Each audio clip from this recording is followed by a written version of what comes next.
We're going to enter prompts for healthy recipes into ChatGPT, make them and taste them. And we'll be using this shiny new Lenovo Legion NB to do the prompting. Tapos para mas exciting ang pagluluto natin, we'll be asking for recipes that only use the Xiaomi Smart Air Fryer. Welcome to Next Upgrade, your ultimate guide to upgrading your home into a smart one. Feed us with good stuff with your likes, comments, and don't forget to subscribe. Ayusin mo ChatGPT.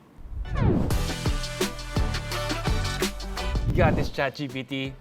Give me a healthy chicken breast recipe that uses air fryer to cook. Okay. Yun. Oh, okay. I'll get the recipes. All right. Here are the ingredients: 2 pieces chicken breast fillet, olive oil, onion powder, garlic powder, salt and pepper to taste, paprika. Very excited. You ready? I am ready. Let's go. All right, so we have to preheat the air fryer to 400 degrees Fahrenheit or 200 degrees Celsius for 5 minutes. Now, in a bowl, mix olive oil, paprika, garlic powder, onion powder, salt and pepper, and season the chicken breasts with the spice mixture, coating them evenly. Work out din yan. Oo. Diba? And then place the chicken breast in the air fryer basket. Cook for 20 to 25 minutes. Okay, now I really want chicken. So, what are we gonna do now?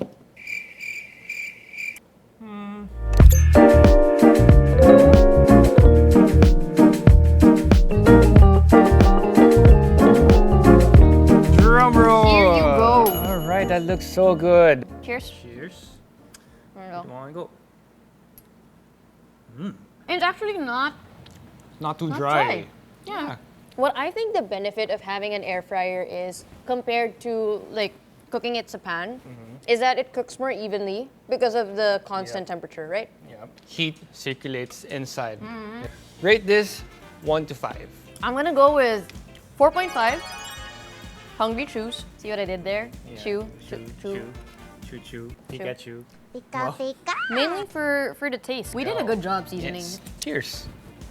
Para siyang merong taste ng barbecue eh. Diba? Ng grilled. Yeah. I mean naman, I'd rate this 4 out of 5. Yeah, I'm gonna call this Fantastics. Okay, my turn. So, give me a healthy recipe that only uses veggies and cook using an air fryer. Ayun! Meron tayong Veggie Chips. We have assorted vegetables, sweet potatoes, zucchini, carrots, beets, 1 tablespoon of olive oil, salt and pepper to taste, and optional would be any other preferred seasoning. Let's fry it. Let's fry it. All right, so in a bowl, toss the vegetables slices with olive oil, salt, pepper, and any other preferred seasoning. Make sure that they are uniform in size. Arrange the seasoned veggie slices in a single layer in the air fryer basket. Cook them for 8 to 12 minutes, flipping or shaking the basket halfway through for even cooking. It's really convenient to have like an air fryer, right? Yeah, kasi once you start cooking, wala ka nang gagawin. Yeah.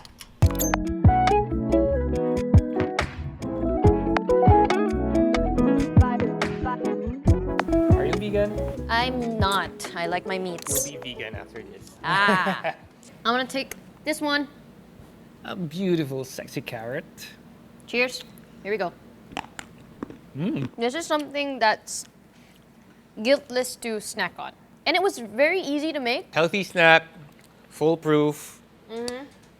Sarap siya. You know what? I'm gonna say like 3.8 hungry chews. For me, I think kailangan pa natin if air fry pa siya ng mas mahaba. No? Para maging mas crunchy pa siya Yeah. and para siya maging dehydrated palalo. No? But all in all, I'm gonna give this dish a 3.5. Happy Chef Panalo. You see what I did there? Chef Jeric Manalo. Panalo tong dish na to, guys. And that's it for our ChatGPT air fryer recipes. I personally think there is a lot of potential, but it does depend on the prompt that you give ChatGPT. If you're vague, it gives you vague. Yes, if you're more Specific? specific, it gives you a lot more specific options. For me naman, it feels like ChatGPT is a little limited in terms of the recipe that it gives you. Yeah. Compared if you try to do your own recipe. Right? You can mix and match, substitute ingredients, right? You know what? I totally agree. But I think this is a really good baseline for beginners like me who are not really that into the recipes. But you know what we could also do is that we could just look at the recipes that come with the Xiaomi Smart Air Fryer. What? All along, meron pala yan? Yeah, it's all in the app. Let's just use this next time. I know, but we had fun. We had fun experimenting with this new Yes. challenge. Hope you right? guys had fun too. And if you want to learn more about the Xiaomi Smart Air Fryer, check out these episodes on your screen right now. You can also read up on it on nextupgrade.ph. And definitely watch out for more tips and some extra footage from this episode on our YouTube Shorts, and come back next Sunday for another episode on Next Upgrade. Hit that bell button to get notified when new episodes drop, and see you, neighbors! See you guys.